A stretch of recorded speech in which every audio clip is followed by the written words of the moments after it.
Alléluia. Amen. Que le Seigneur vous bénisse. Je vous salue tous dans le nom de notre Seigneur Jésus-Christ.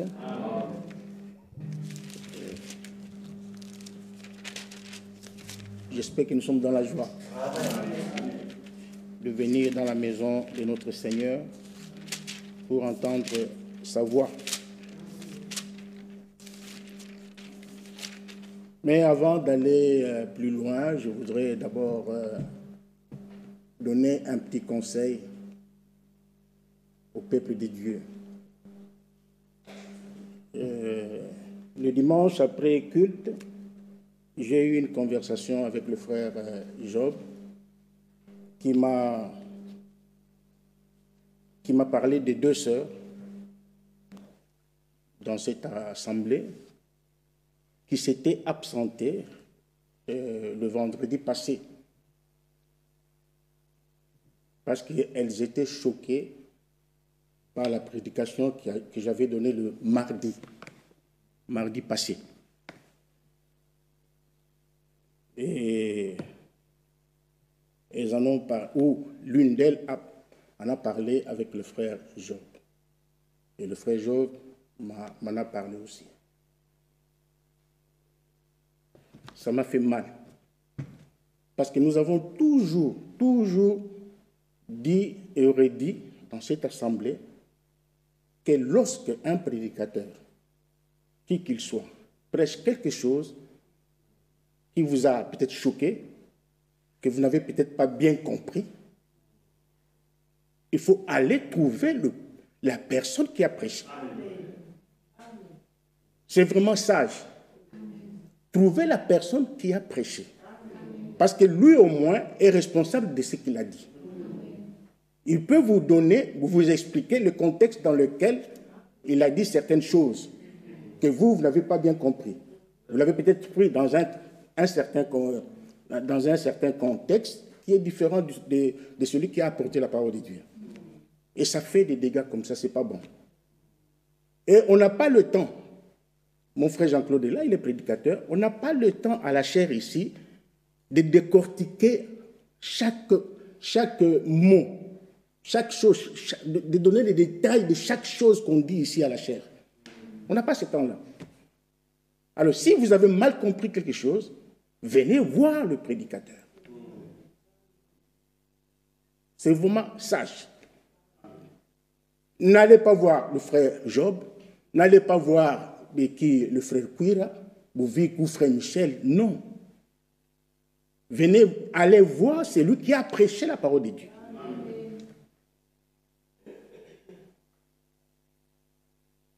Nous l'avons toujours dit ici. Moi, je ne connais pas de qui il s'agit. Je n'ai même pas besoin de connaître qui sont ces sœurs-là. Mais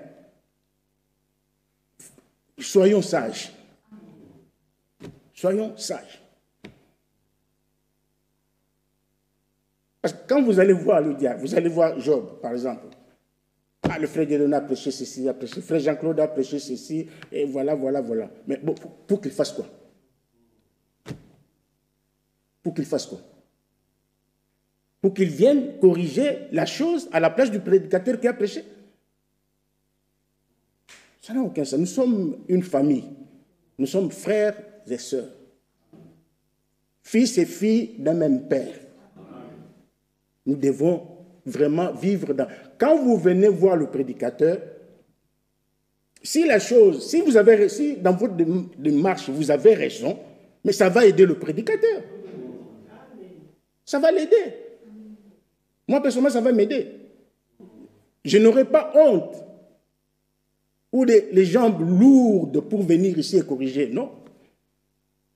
Si j'ai dit quelque chose qui n'était pas correct, selon la parole de Dieu, je viendrai arranger cela ici, du haut de la chair. Parce que nous ne venons pas ici pour prêcher nos propres pensées. Nous venons ici pour prêcher la parole de Dieu. Nous faisons de notre mieux. Et frère Branham avait toujours l'habitude de dire, ne me prenez pas pour ce que j'ai dit, mais prenez-moi plutôt pour ce que je voulais dire. Parce qu'il y a des lacunes, il y a beaucoup de choses. Quand ici on parle, par exemple, je crois les dimanches, frère et frère m'a fait une remarque. Au lieu de dire tous ceux qui disent Seigneur, Seigneur, n'entreront pas tous dans le royaume de Dieu. Moi j'ai dit, tous ceux qui disent Seigneur, Seigneur, n'entreront pas dans le royaume des cieux. Je n'ai pas fait attention à cela. Mais il m'a vu. Il m'a dit, ah ok, c'est vrai. Parce que souvent, on veut dire une chose, mais on dit le contraire. Ça arrive, et on ne se rend même pas compte. Jean-Claude est là. Il sait de quoi je suis en train de parler. Donc, il fallait que je dise ça pour me défouler un peu. Ne faisons plus cela. Ce n'est pas bon. Venez me voir, je suis votre frère. Si j'ai dit quelque chose de faux et que je reconnais, je viendrai arranger cela. C'est pour la gloire de notre Dieu. Nous sommes dans la mairie. Il n'y a personne qui connaît tout. Personne. Nous connaissons tous en partie. Tous. Donc, essayons un peu d'améliorer notre façon de faire. Ok, ce n'est pas un blâme, mais c'est une remarque. C'est une remarque que je fais. Que Dieu, le Seigneur, vous bénisse richement. Je sais que vous m'aimez. Moi aussi, je vous aime. Alors, sans plus tarder, nous allons passer à l'exhortation du jour. Dieu merci, parce qu'ici dans la salle, je sens qu'il y a une fraîcheur. À l'intérieur, ça chauffe là. Hein? C'est Ésaïe 30, qui est en train de s'accomplir dehors. Hein? Que Dieu soit loué. Nous allons nous lever et lire. Nous allons lire.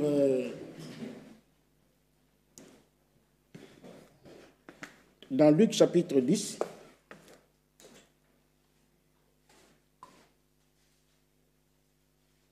Luc chapitre 10. Nous lirons le verset 17, du verset 17 au verset 19.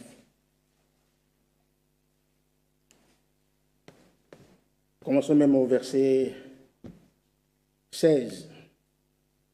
Celui qui vous écoute, m'écoute. Et celui qui vous rejette, me rejette. Et celui qui me rejette, rejette celui qui m'a envoyé. Les 70 revinrent avec joie, disant, Seigneur, les démons même nous sont soumis en ton nom. Jésus leur dit, je voyais Satan tomber du ciel comme un éclair. Ce qui nous intéresse, c'est le verset 19. Voici, je vous ai donné le pouvoir de marcher sur les serpents et les scorpions et sur toute la puissance de l'ennemi. Et rien ne pourra vous nuire. Amen. C'est la parole de Dieu. Frère Job, peux-tu nous conduire dans la prière, s'il te plaît? Notre Père, nous sommes reconnaissants de ce que c'est encore le jour de grâce. Nous venons devant toi, l'agneau de Dieu qui a été immolé pour nous, Seigneur. Le seul qui a été trouvé digne. Jean a pleuré, mais il lui a été dit, ne pleure pas Jean. L'agneau de Dieu a été immolé pour nos offenses, pour nos transgressions. Nous venons tous indignes dans ta maison, Seigneur. Nous sommes accourus à toi parce que chacun, nous avons besoin de ton salut. Amen. Et de ta grâce, Seigneur. Amen. Amen. Merci de ce que c'est encore le jour de grâce, le jour favorable que tu as fait. Tu es parmi nous, Seigneur, pour nous purifier, pour nous transformer à ton image. Seigneur, le pardon est auprès de toi. Amen. En abondance, car toi tu pardonnes à celui qui se repent. Donne-nous ce cœur humble ce matin, cet après-midi, ce soir. Ce cœur qui s'humilie devant toi. Ce cœur qui ne résiste pas à la correction. Et que, Seigneur, nous puissions être agréables. Dispose nos cœurs, Seigneur. Ôte, chasse l'esprit, la chair et ses œuvres Mais Seigneur, nous voulons tous être conduits par le Saint-Esprit. Parce que les enfants de Dieu, les fils de Dieu sont conduits par l'Esprit de Dieu. Amen. Que ton Esprit nous parle, que ton Esprit se meuve parmi nous, que ton Esprit corrige, que ton Esprit console, que ton Esprit relève, que ton Esprit, Seigneur, agisse parmi nous ce soir. Nous avons ainsi prié au nom de notre Seigneur Jésus-Christ. Amen. Amen. Vous pouvez vous asseoir. Que le Seigneur bénisse la parole que nous avons lue. Ces jours ici, nous sommes en train de parler contre le péché. Le péché qui détruit l'âme de l'homme, qui peut détruire l'Église. Le péché, dont la Bible dit dans Ézéchiel 18 que l'âme qui pêche, c'est celle qui mourra. Et nous avons vu dernièrement que le salaire du péché, c'est la mort. Celui qui vit dans le péché vit dans la mort, il est mort. Mais pour remédier, comment dirais-je, trouver le salut, Dieu a pourvu, Dieu a exigé la repentance. Parce que la repentance, c'est le seul moyen pour revenir à Dieu. La repentance et la conversion. Ça, c'est vraiment important. Et dimanche, nous avons vu que Dieu n'aime pas les cœurs impénitents. Un vrai enfant de Dieu, c'est celui qui se repent. Lorsqu'il a fait quelque chose de faux, il doit se repentir. Il ne doit pas attendre qu'on vienne marcher sur ses pieds, il ne doit pas attendre qu'on vienne le bousculer, mais c'est quelque chose qui se passe là dans le cœur. Parce que quand vous lisez dans Actes chapitre 11, au verset 18, les apôtres ont dit clairement que Dieu accorde aussi la repentance pour que les gens soient sauvés. Donc c'est Dieu qui accorde la repentance. Un vrai enfant de Dieu a un cœur repentant. Amen. Un cœur flexible, un cœur de chair. Parce que Dieu nous a promis un cœur de chair. Et nous voyons tous ces jours-ci que Dieu n'aime pas le péché. Et l'autre fois d'ailleurs, ça me revient, toujours en parlant avec le frère Ephraim, j'ai dit que Dieu aime ceux qui pêchent. Ce n'est pas ce que je voulais dire. Je voulais plutôt dire que Dieu aime les pécheurs. Vous voyez, Dieu aime les pécheurs, mais il n'aime pas le péché. Et le péché, ce n'est pas seulement l'adultère, ce n'est pas seulement la prostitution comme nous l'avons vu ces jours-ci. Lorsque nous frappons dur sur ces deux péchés, cela ne veut pas dire que nous minimisons les autres péchés. Non. Nous ne minimisons pas les autres péchés. Parce que les menteurs n'entreront pas au ciel. Les voleurs n'entreront pas au ciel. Alors, le but de toutes ces choses que nous sommes en train de voir ce jour-ci, c'est pour que Dieu nous fasse grâce et ramène dans son Église la crainte de Dieu. Amen. Parce que nous devons, si nous sommes peuple de Dieu, nous devons craindre Dieu. Amen. Nous devons respecter Dieu. Amen. Nous devons respecter sa parole. Amen. Nous devons respecter ses serviteurs. Nous devons nous respecter les uns les autres. Amen. Donc nous devons avoir du respect dans la maison de Dieu, pour les choses de Dieu. Nous devons même respecter ici, à la chair. Nous devons respecter la chair. Ce n'est pas un endroit où nous pouvons venir faire n'importe quoi, dire n'importe quoi. Non. Nous devons avoir du respect pour tout dans la maison de Dieu. C'est ce que nous avons vu jusque-là. Aujourd'hui, nous voulons voir, parce que quelqu'un aussi était choqué, lorsque j'ai dit que il y avait un démon, un frère qui était venu avec des démons ici. Nous l'avons chassé. Ben, ce frère est parti avec ses démons. Alors, le frère était choqué et j'ai compris qu'il avait mal compris. Je n'ai pas dit que Dieu n'est pas dans cette église. Je n'ai pas dit ça. Parce que si Dieu n'était pas dans cette église, je ne serais pas ici avec vous. Je ne serais pas ici. Qu'est-ce que je viendrais faire ici? Il y a beaucoup d'églises partout ici. Pourquoi je ne suis pas allé ailleurs? Et je suis venu ici. Et j'ai vu que non, Dieu est avec nous. Mais, nous voulons voir quelque chose ce soir.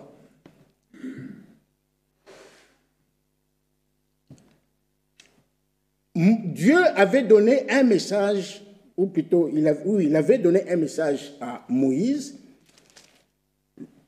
La mission de Moïse était de faire sortir Israël de l'Égypte. Moïse a accompli sa mission.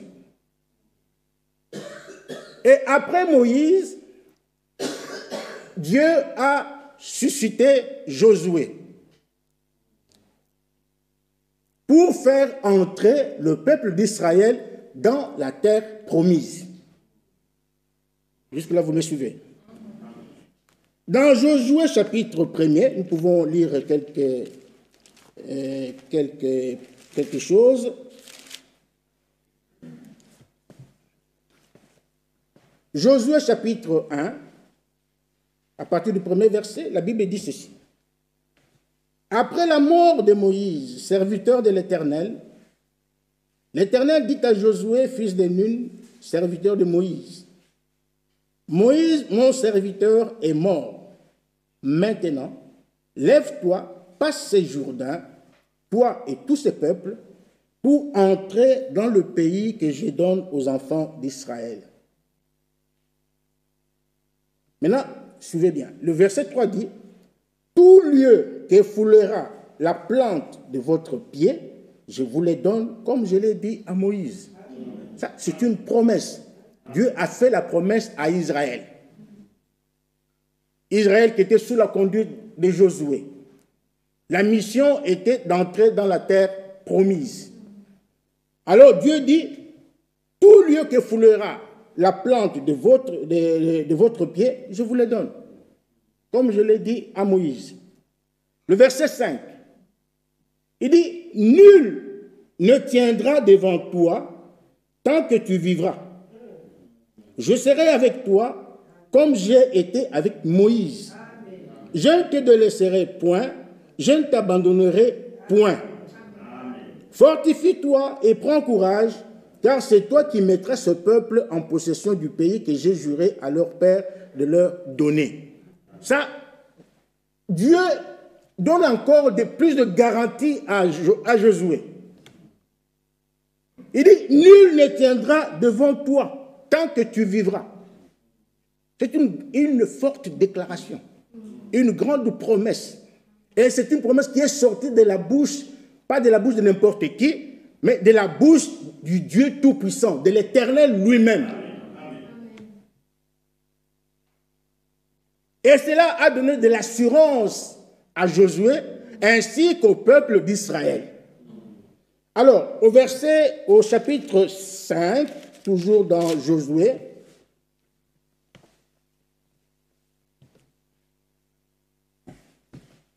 au verset 13, comme Josué était près de Jéricho, il leva les yeux regardant. Voici, un homme s'est tenu debout devant lui, son épée nue dans la main. Il alla vers lui et lui dit, « Es-tu des nôtres ou de nos ennemis ?» Il répondit, « Non, mais je suis le chef de l'armée de l'Éternel. J'arrive maintenant. » Josué tomba le visage contre terre, adora et dit, qu'est-ce que mon Seigneur dit à son serviteur? Et le chef de l'armée de l'Éternel dit à Josué, ôte tes souliers de tes pieds, car le lieu sur lequel tu te tiens est saint. Et Josué fit ainsi. Même langage avec Moïse. Dieu a parlé, avait dit à Moïse le même parole. Ôte tes souliers de tes pieds, parce que le lieu sur lequel tu te tiens est une terre sainte. Ça, donc nous voyons jusque-là que Dieu était avec Josué et il était avec Israël. L'ange de l'Éternel était même avec eux, nous venons de le lire. Il était avec eux ensemble. Il était avec eux. Et maintenant, lorsqu'ils sont entrés dans la terre promise, il fallait conquérir chaque terre, conquérir chaque ville. Parce qu'avant d'entrer en possession de toutes ces promesses, il fallait lutter. Il fallait combattre. Parce qu'il y avait des peuples qu'ils trouvaient là dans chaque ville. Il fallait les combattre, les chasser et s'emparer de la terre. N'est-ce pas? Ce n'était pas facile. Il fallait combattre. Ils ont commencé par combattre, par récupérer Jéricho. Ils ont combattu contre le peuple qu'ils avaient trouvé là-bas à Jéricho. Ils ont chassé ce peuple, ils ont récupéré facilement Jéricho. Pourquoi? Parce que Dieu était avec eux. Parce que Dieu avait parlé. Parce que Dieu leur avait donné la promesse. Quand Dieu donne une promesse, il doit l'accomplir. Quand une chose sort de la bouche de Dieu, elle doit s'accomplir. La parole que Dieu a dite doit s'accomplir. Parce qu'il n'est pas un homme pour mentir. Que tout homme soit reconnu pour menteur, seul Dieu pour vrai. Il a dit à Jérémie, je vais sur ma parole pour l'exécuter. Quand Dieu te promet une chose, il faut être sûr. Il faut avoir la foi. Quand vous êtes sûr que c'est Dieu, croyez que la chose va arriver. Amen. Quel que soit le temps que cela va prendre, mais la chose doit arriver parce qu'elle est sortie de la bouche de Dieu. Amen.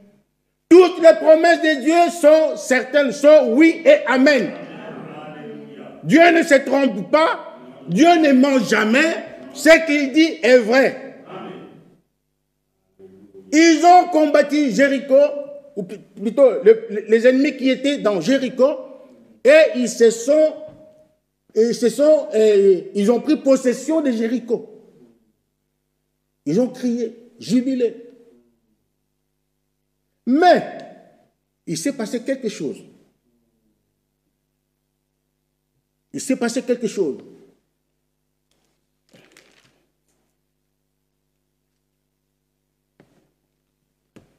Attendez, je vais vous lire. Oui, si nous lisons dans Josué chapitre 6, c'est là où on nous parle de la prise de Jéricho. Ils ont combattu, et puis ils ont pris Jéricho.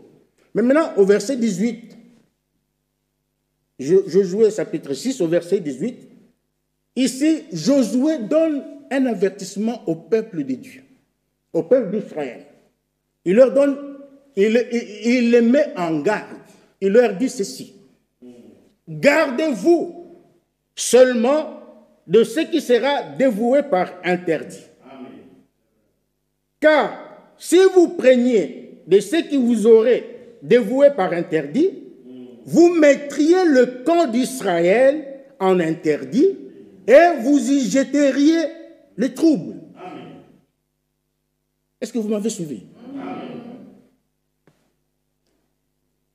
Tout l'argent, verset 19, et tout l'or, tous les objets d'airain et de fer seront consacrés à l'Éternel et entreront dans le trésor de Dieu.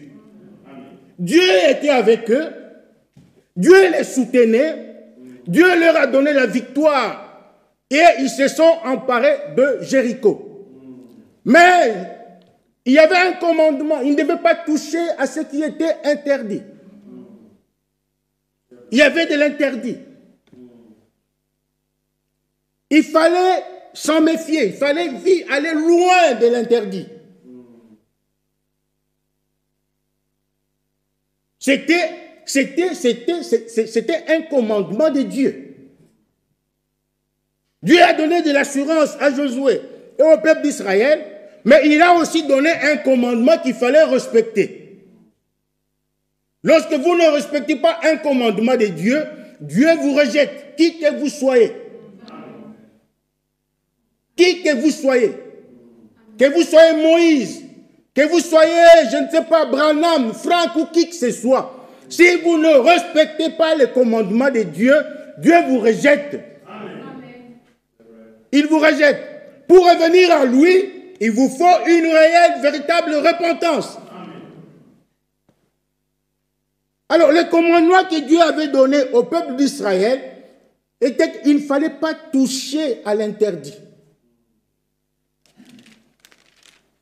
Ils sont allés, si vous lisez, ils sont allés, ils ont pris Jéricho. Mais il y avait quelqu'un dans le milieu du peuple d'Israël. Il y avait quelqu'un qui s'appelait Akan. Akan. Vous connaissez l'histoire. Il a volé un manteau, comment on appelle, des chandéas, un lingot d'or. Il y avait de l'argent, beaucoup de choses qu'il avait. Je ne sais pas qu'est-ce qu'il avait encore pris. Et cela a suscité la colère de Dieu. Amen. Le péché d'Akan a donné la défaite à Israël. Amen.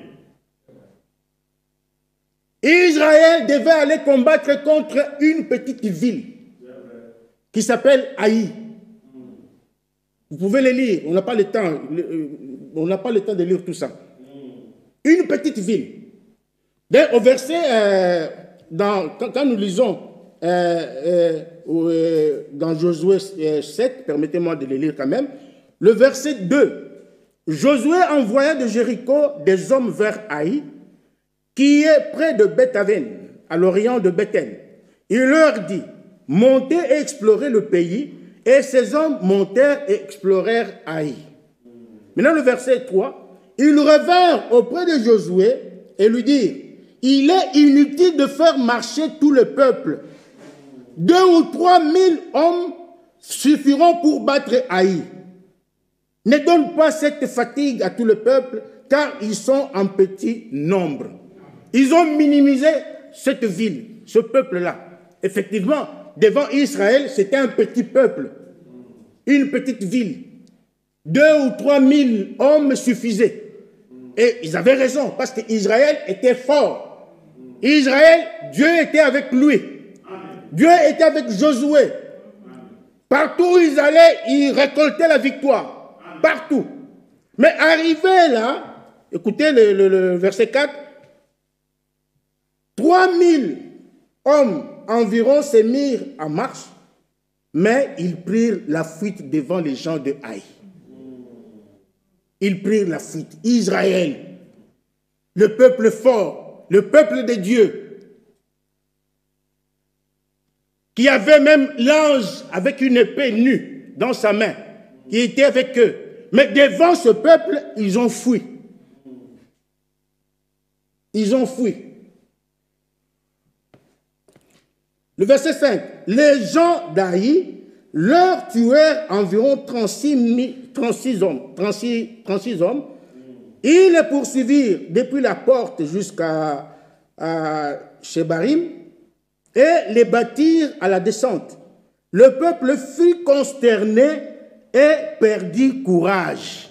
Amen. Maintenant, le verset 6 nous dit, Josué déchira ses vêtements et se prosternant jusqu'au soir le visage contre terre devant l'arche de l'Éternel, et lui et les anciens d'Israël, ils se couvrirent la tête de poussière Parce que ce n'était pas possible.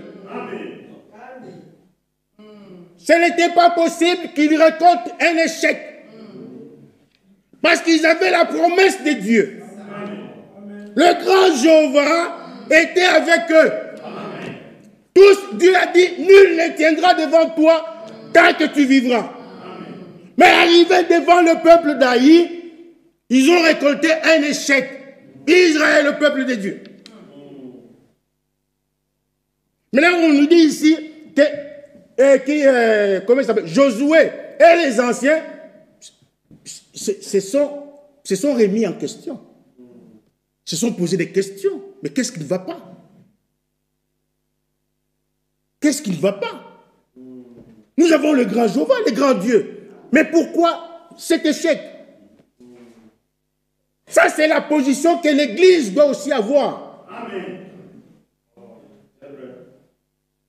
Parce que l'Église, Dieu nous a donné de grandes promesses. Amen.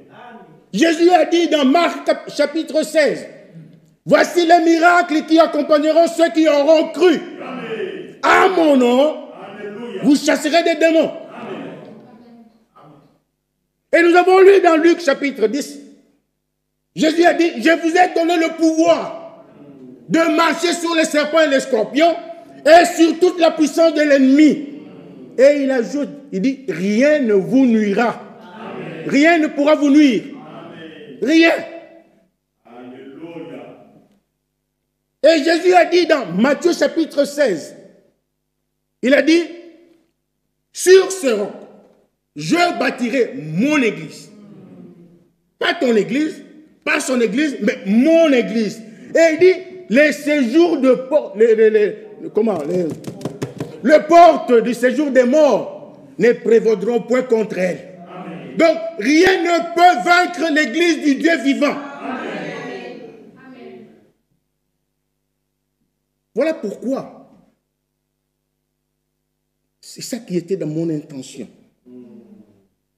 Lorsque je parlais de ce qui nous est arrivé ici, mes frères et sœurs, en tant qu'Église du Dieu vivant, nous devrions nous remettre en question, nous poser des questions. Quelqu'un qui vient avec des démons et qui rentre avec, non, il y a quelque chose qui ne va pas. Il y a quelque chose qui ne va pas. Je n'ai pas dit que Dieu n'est pas là, non. Dieu est là, il peut guérir même le cancer et tout, il est souverain. Il est fait dans sa souveraineté. Mais lorsque nous arrivons devant un problème, nous sommes bloqués, nous devons nous poser des questions. Josué et les anciens l'ont fait. Du matin au soir, tête inclinée devant Dieu, poussière sur eux, ils ont invoqué le nom de l'Éternel. Qu'est-ce qui se passe, Seigneur? Pourquoi nous avons échoué? Pourquoi? Et Dieu a répondu. Dieu a répondu. Josué a fait l'inspection dans le peuple d'Israël et on a découvert celui qui était fautif, celui qui avait péché. Le péché de cet homme-là avait troublé toute l'assemblée d'Israël. Et si vous lisez, vous verrez qu'à la fin, on l'a lapidé avec toute sa famille. Tribus, je ne sais pas, tout, on les a tous. Donc il y avait plus comment on appelle ça, des traces d'Akan sur la terre. Pourquoi? Parce que le péché était entré en Israël.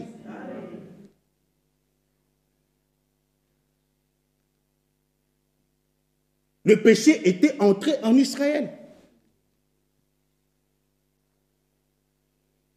Et Dieu disait toujours à Moïse, si vous lisez dans Deutéronome, dans beaucoup de passages, donc ôte le mal du milieu de vous. Ôte le mal du milieu de vous. Il dit ceci, il dit, ôte le mal du milieu de vous. Dieu veut que le mal soit ôté dans son église. Amen. Le mal ne doit pas cohabiter avec nous dans l'église. Non. Voilà le but de toutes ces prédications que nous avons commencé à donner. C'est pour que Dieu ramène la crainte dans son église.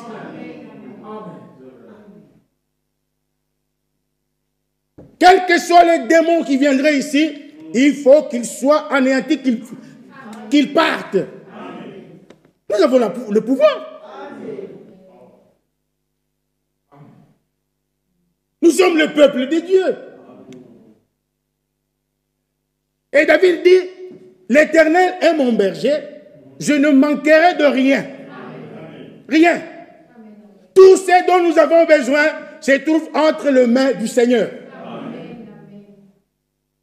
Nous n'avons pas le droit d'échouer devant les démons. Non. C'est ça ma démarche. Nous sommes l'église du Dieu vivant. Dans 2 Corinthiens chapitre 6, Paul dit, il répète ce que Dieu avait dit, je marcherai et j'habiterai au milieu de mon peuple. D'ailleurs, frère Branham, parlons de frère Branham un peu. L'homme de Dieu, le prophète de cet âge. Tout le monde connaît son témoignage. Lorsqu'il a fait mentir sa femme au téléphone, vous connaissez cette histoire. C'était, je crois, le problème des impôts. Il avait le problème des impôts, quelque chose comme ça. Frère Branham a fait mentir sa femme au téléphone. Pendant ce temps, il devait aller prier pour un malade. Un enfant qui était malade quelque part. Il arrive là, il prie, il veut imposer les mains. Dieu lui dit hypocrite. Dieu lui dit hypocrite. Alors frère Branham dit aux gens, non, attendez, je reviens, je vais arranger quelque chose. Il est allé, il a appelé ces gens-là, il s'est repenti, il leur a dit la vérité, voilà, j'ai menti. Et ces gens-là, l'un d'eux a dit, en tout cas, M. Branham, maintenant j'ai encore beaucoup plus confiance en vous. Et lorsqu'il a fait cela, mais pourquoi il a fait ça? Parce qu'il avait péché. Il avait commis un mensonge. Et lorsqu'il a arrangé la chose, il est rentré vers le malade, l'enfant qui était malade, il a imposé le main et l'enfant était guéri sur place. Sur place. Dieu est avec nous. Mais c'est nous-mêmes qui les chassons. C'est nous-mêmes qui l'attristons à cause de nos péchés. Lisons Ésaïe 59 que nous avons toujours lu dans cette assemblée. Ésaïe 59, que vous connaissez tous. Nous l'avons lu dernièrement. Ésaïe 59, la Bible dit, non, la main de l'Éternel n'est pas trop courte pour sauver, ni son oreille trop dure pour entendre. Non. Mais c'est ça. Pourquoi Dieu ne nous entend pas? Lorsque nous prions, pourquoi Dieu ne nous entend pas? Mais nous devons réfléchir nous-mêmes, nous devons nous remettre en question, nous poser des questions. Pourquoi Dieu ne m'a pas répondu? Pourquoi telle situation persiste? Pourquoi? Comme Josué et les anciens ont fait.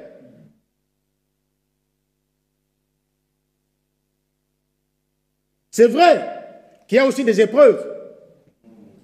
Il y a aussi des épreuves. Dieu peut te mettre dans une épreuve. Hein? Il permet une situation pour t'éprouver, pour fortifier ta foi. Mais le péché a aussi ses conséquences. Le péché a aussi ses conséquences. Que ce soit dans ta vie, que ce soit même dans l'église.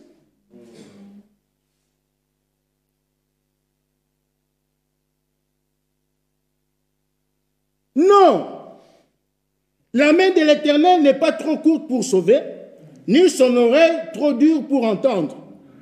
Mais ce sont vos crimes qui mettent une séparation entre vous et votre Dieu. Ce sont vos péchés qui vous cachent sa face et l'empêchent de vous écouter. C'est ce qui est arrivé au peuple d'Israël avec Josué. À cause du péché d'Acan, tout le peuple d'Israël avait subi. Tout le peuple d'Israël avait connu l'échec. Dieu n'a pas entendu leur prière. Dieu ne leur a pas donné la victoire. Ils ont échoué parce qu'au milieu d'eux, il y avait un péché. Amen. Si vous lisez, vous continuez à lire dans Josué, vous verrez que lorsque la question du péché avait été réglée, ils sont allés cette fois-là combattre la petite ville-là, Haï, en peu de temps. En peu de temps. Donc vous voyez que le péché n'est pas une bonne chose. Le péché n'est pas une bonne chose.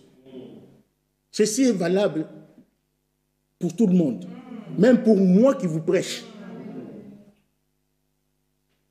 Nous devons tous craindre le péché. Nous devons tous craindre le mal. Quel que soit le péché que tu commets, ce péché-là te mettra une barrière entre toi et Dieu.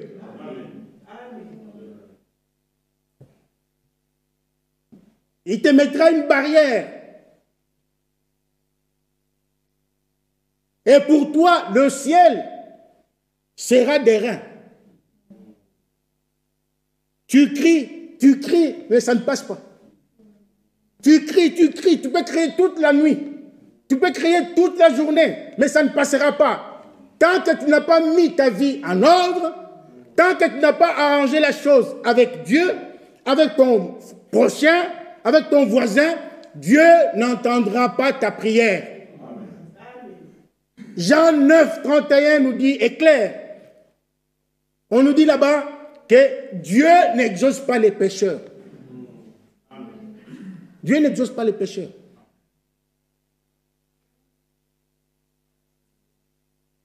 Que Dieu nous aide à comprendre ces choses.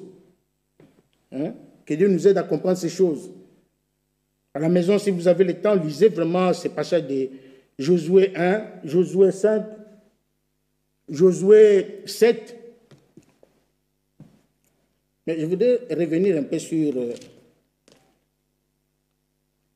savez, la meilleure façon de s'améliorer, hein, c'est de se remettre en question. Amen.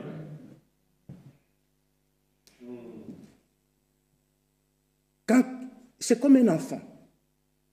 Un enfant qui va à l'école,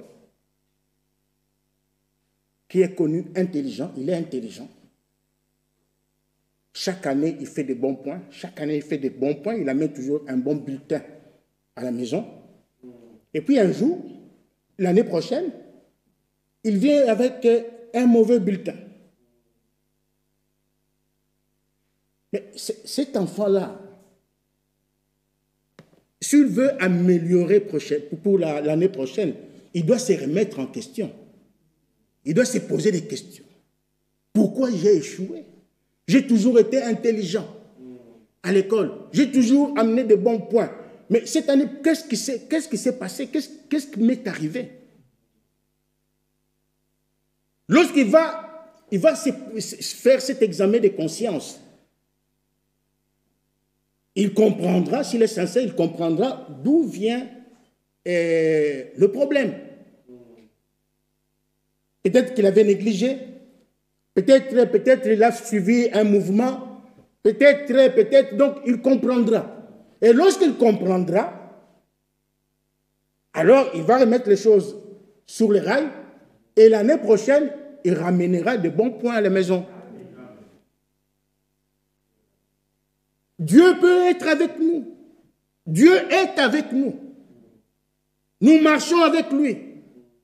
Nous voyons des choses merveilleuses. Mais un jour, s'il nous arrive quelque chose, un échec, mais nous devons nous remettre en question en tant qu'Église. C'est ce que notre ami Josué a fait. Mais lisons un peu Josué.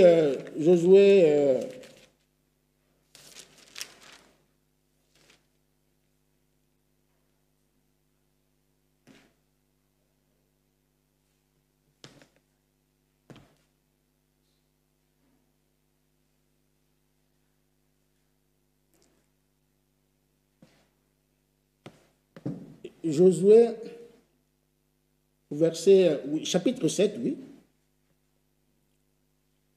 Donc, nous avons lu le verset 6. Maintenant, le verset 7, Josué dit, « Ah Seigneur, ça c'est la prière de Josué. Ah Seigneur éternel, pourquoi as-tu fait passer le Jourdain à ce peuple pour nous livrer entre les mains des Amoréens et nous faire périr? Oh, si nous avions su rester de l'autre côté du Jourdain. De grâce, Seigneur, que dirais-je après qu'Israël a tourné le dos devant ses ennemis? » C'était une honte. C'était vraiment une honte pour Josué. Sur la terre, il n'y avait pas un peuple aussi puissant qu'Israël. D'ailleurs, Israël était le seul peuple sur la terre que Dieu s'était choisi.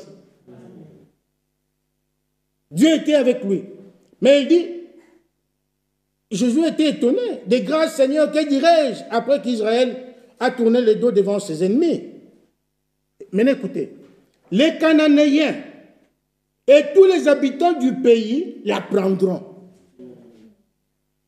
Ils nous envelopperont et ils feront disparaître notre nom de la terre. Et que feras-tu pour ton grand nom? Que feras-tu pour ton grand nom? C'est pourquoi nous insistons. Il faut que notre vie soit digne de l'évangile. Nous devons vivre une vie correcte. Être comme Job, intègre, droit, correct en toutes choses. En dehors, là-bas, à l'extérieur, nous devons être des exemplaires. Il faut que les gens du monde nous imitent. Mais nous ne devons pas donner un mauvais témoignage.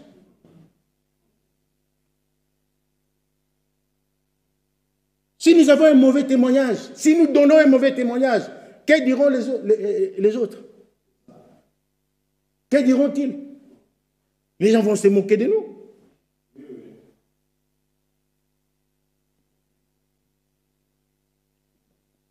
Verset 10. L'Éternel dit à Josué, maintenant Dieu répond à Josué, il dit, lève-toi, pourquoi restes-tu ainsi couché sur ton visage? Amen. Israël a péché. Il n'a pas dit Akan a péché. Israël a péché. Amen. Ils ont transgressé mon alliance que je leur ai prescrite. Ils ont pris des choses dévouées par interdit, ils les ont dérobées et ont menti. Ils ont menti. Et ils les ont cachés parmi leurs bagages. Verset 12. Aussi les enfants d'Israël ne peuvent-ils résister à leurs ennemis? Ils ne peuvent pas. Parce qu'il y a un interdit au milieu il y a un péché au milieu de vous. Ils tourneront le dos devant leurs ennemis, car ils sont sous l'interdit. Je ne serai plus avec vous si vous ne détruisez pas l'interdit du milieu de vous. Amen. Il dit, je ne serai plus avec vous. Mais ils ont commencé avec Dieu. Ils ont commencé avec les promesses de Dieu. L'ange de l'Éternel est venu avec une épée nue dans sa main. Tu es de nôtre ou tu es notre ennemi? Non, je suis je suis à vos côtés. Je viens. Je suis le chef de l'armée de l'Éternel. Je suis avec vous. Et ils sont allés combattre. Ils ont récolté la victoire. Mais à cause du péché, ils ont échoué. Ils ont échoué. Quand il y a des péchés, les péchés dans l'église, on va échouer. On va échouer. Mais si nous confessons, si nous avons un problème comme celui-là, nous confessons nos péchés, nous nous remettons en question, nous prions, même s'il faut gêner, nous gênons, nous mettons les choses en ordre, nous implorons la grâce de Dieu. Mais ces démons-là, qui sont-ils? Qui sont-ils? Jésus dit, je voyais Satan tomber du ciel comme un éclair.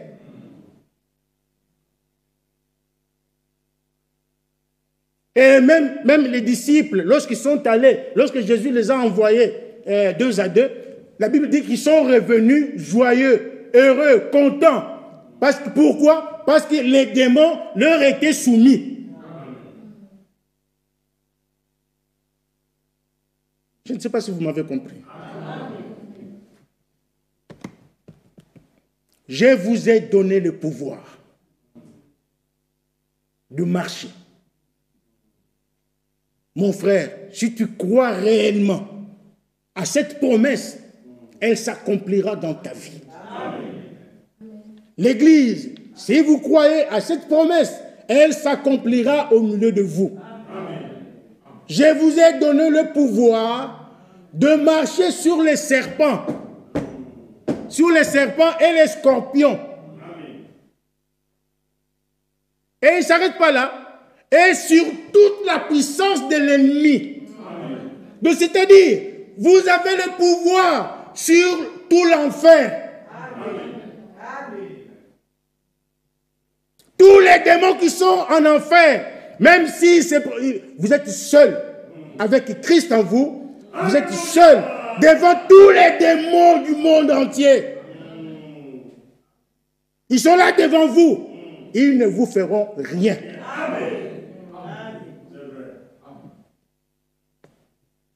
Si Dieu est en vous, on vous donne un breuvage mortel. Vous le prenez, il ne vous fera rien.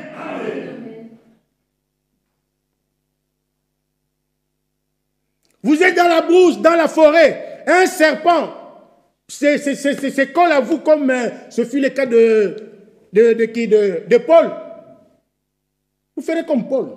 Vous le secouez dans le feu, c'est fini. Ça. Il ne vous fera rien. C'est Dieu qui l'a dit. Vous saisirez les serpents, ils ne vous feront rien.